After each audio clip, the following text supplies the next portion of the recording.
汽油價格不斷咁上升，灣區啲經濟學家對於油價嘅走勢有啲乜嘢睇法呢？陳漢敏同大家報道。美國汽車協會 Triple A 嘅統計，以三藩市嚟講，普通無鉛汽油平均每加侖3個9毫半，同上個月相比增加咗46仙，同去年相比更加係增加咗8毫。Well, I think it's alarming. It's $4.25 a gallon. It's the highest I've ever paid.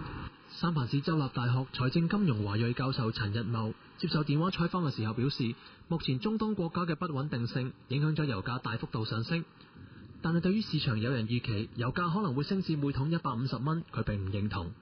這可能是一個非常長期的目標了。以目前來講的話，如果說油價漲到110，或甚至超過110到115、120，那在那個時候的話，就會引起很多的反應。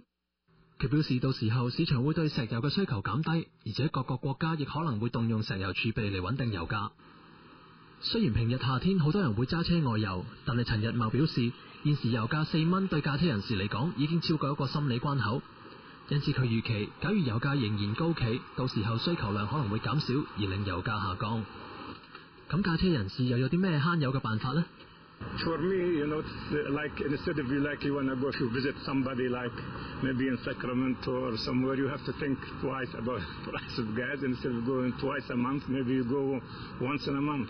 Yeah, I try to use the car as little as possible and public transportation. Well, if I'm driving out of the city, I don't use my truck anymore. I try and use somebody else's car or my girlfriend's car, which is better on gas. I work in Oakland sometimes, so I'll fill up out there because it's about 15 cents cheaper than right here at least.